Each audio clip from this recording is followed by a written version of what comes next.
ई SIM क्या है और हम इसको किस तरह से इस्तेमाल कर सकते हैं? क्या ये आम सिम जैसी है? क्या हम इसको तमाम मोबाइल सेट्स में इस्तेमाल कर सकते हैं? मैं आपको दूंगा इन सभी सवालों के जवाब। आप कर लीजिए इस चैनल को सब्सक्राइब और इस वीडियो को लाइक ताकि मैं वीडियो को शुरू कर सकूं।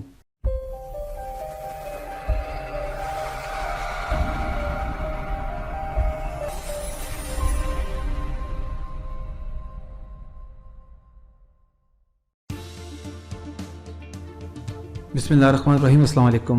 Welcome to vision world YouTube channel. दोस्तों, मैं हूं अब्दुल वहीद एक और इन्फॉर्मेटिव वीडियो के साथ आप लोगों की खिदमत में हाजिर। जी हाँ, टॉपिक के एतबार से आज की वीडियो बिल्कुल मुख्तलिफ होने वाली है। तो जब से GSM बैंड विड्थ को पब्लिक के लिए आम किया गया, उस वक्त से हम लोग GSM सिम से वाकिफ़ हैं। अपने इब्तदाई दौर से लेके मौजूदा दौर तक GSM की सिम्स मुख्तलिफ फ़ीचर्स मुख्तलिफ साइज़ में अवेलेबल होती रही। पहले इन सिम्स का साइज़ बहुत बड़ा होता था। रफ्ता गुजरने के साथ साथ जो सिम्स के अंदर नए फ़ीचर्स का इजाफा होता गया, सिम्स ज़्यादा पावरफुल होती गई, इसी तरह से इनका साइज़ भी छोटा होता गया। आजकल हम माइक्रो से नैनो तक की सिम को इस्तेमाल कर रहे हैं। 2020 में एक नए फ़ीचर का इजाफा किया गया है जिसको कहते हैं ई सिम। दुनिया के बहुत सारे ममालिक में ई सिम का इजरा हो चुका है। 2020 से पाकिस्तान में भी ई सिम लॉन्च कर दी गई है और अब हम इसको यूज़ कर सकते हैं। यहाँ पर जब ई सिम का जिक्र आता है तो हमारे जहन में कुछ सवाल पैदा होते हैं कि क्या ई सिम आम सिम जैसी ही होती है या इसमें कुछ डिफरेंस होता है, और क्या इसको हम अपने तमाम उन मोबाइल सेट्स में चला सकते हैं जिनको हम पहले से यूज़ कर रहे हैं। तो यहाँ पे एक चीज़ की वजाहत करता चलूँ कि इसमें ई सिम के लिए कुछ मखसूस सेट हैं जिनको आप इस्तेमाल कर सकते हैं। तमाम मोबाइल सेट्स में ई सिम का फ़ीचर अभी अनेबल नहीं है। इसके लिए मखसूस सेट हैं जिसमें सबसे पहल की है आईफोन ने। आईफोन के तमाम नए फ़ीचर वाले मोबाइल या लेटेस्ट मोबाइल जितने भी हैं उन सब में ई सिम का फंक्शन या ई सिम का फ़ीचर जो है वो अनेबल कर दिया गया है। तो आईफोन ने अपने जो नए मॉडल पेश किए हैं उनमें आईफोन 11 है, आईफोन 11 मैक्स है, आईफोन 11 प्रो है, आईफोन 11 मैक्स प्रो है और आईफोन XR, इसके अलावा आईफोन SX है।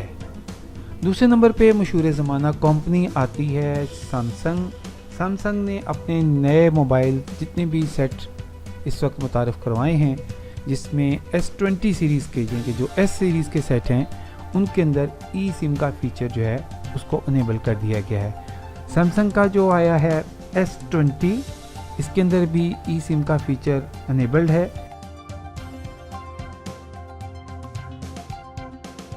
इसके अलावा E20 प्लस और 20 मैक्स के अंदर भी ई सिम का जो फ़ीचर है उसको अनेबल कर दिया गया है।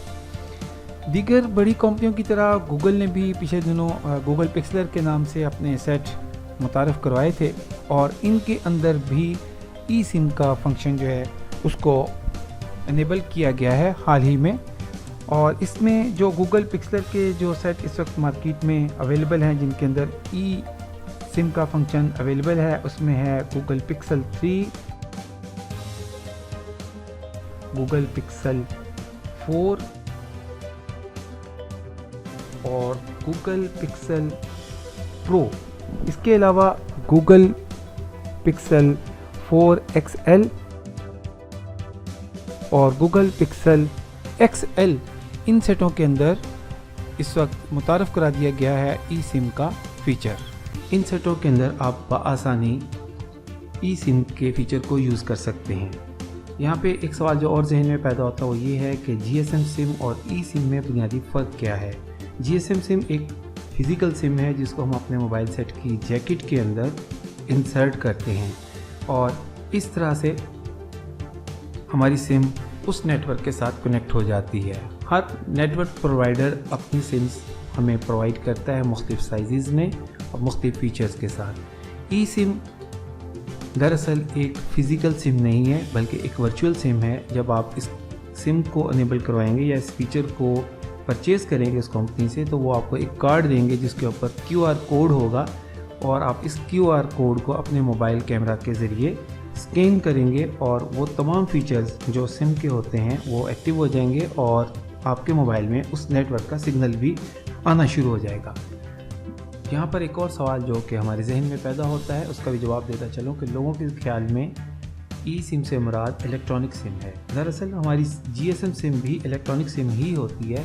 यहाँ पर ई सिम से मुराद इलेक्ट्रॉनिक सिम नहीं बल्कि एम्बेडेड सिम है। एम्बेडेड सिम से मुराद वो सिम जिसके फीचर्स पहले से आपके मोबाइल में बिल्ट इन होते हैं।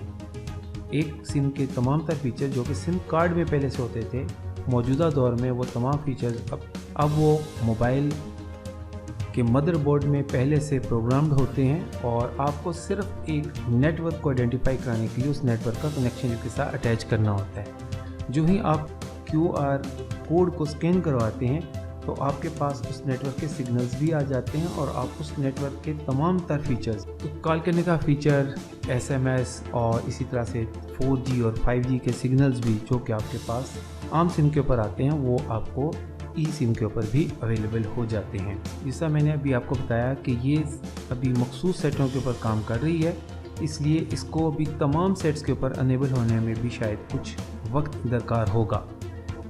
एक और सवाल जो कि हमारे जहन में पैदा होता है कि क्या पाकिस्तान में कोई कंपनी, कोई नेटवर्क प्रोवाइडर इसको प्रोवाइड करवा रहा है? जी हाँ, पाकिस्तान में 2020 में सबसे पहले पहल कर दी है मोबिलिंक जैज़ वालों ने, जो कि आपको ई सिम प्रोवाइड करेंगे और आप इनसे ई सिम ले सकते हैं अपने NIC के थ्रू और ये बिल्कुल इसी तरह से काम करेगी जिस तरह से एक आपकी आम सिम काम करती है। लेकिन इसके कुछ प्लस पॉइंट हैं। पहला पॉइंट ये कि जैसा कि मैंने जिन सेट्स का जिक्र किया जो कि आईफोन थे, आईफोन वाले अपने सेट को हमेशा सिंगल सिम में बनाते हैं, ड्यूल सिम में नहीं बनाते, लिहाजा आप उसमें एक ही सिम इस्तेमाल कर सकते हैं। ई सिम की मौजूदगी में आपको ये फ़ायदा हो जाएगा कि आप इनके अंदर इन्हीं सेट्स में आप 2 सिम चला सकेंगे, एक ई सिम और दूसरी फिज़िकल सिम।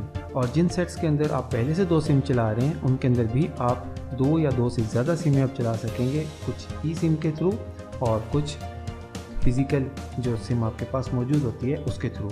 लेकिन यहाँ पर एक चीज़ की वजाहत करता चलूँ कि पाकिस्तान के अंदर रहने वाले यूज़र्स जब मोबिलिंक जैज़ का कनेक्शन लेंगे तो उनको ई सिम के लिए अलहदा से टैक्स पे करना पड़ेगा, क्योंकि ये आपके EMI कोड के ऊपर रजिस्टर्ड होगी और इसके कुछ अलग से टैक्सेस हैं जो कि आपको लेने पड़ेंगे। हो सकता है फ्यूचर में आपको इसके एडवांस फीचर्स भी मिले, इसी वजह से इसके ऊपर कुछ टैक्स आयद किए गए हैं। हुकूमत पाकिस्तान के कानून के मुताबिक हमें वो टैक्स पे करने हैं और उसके बाद इस फीचर को इस्तेमाल करना है।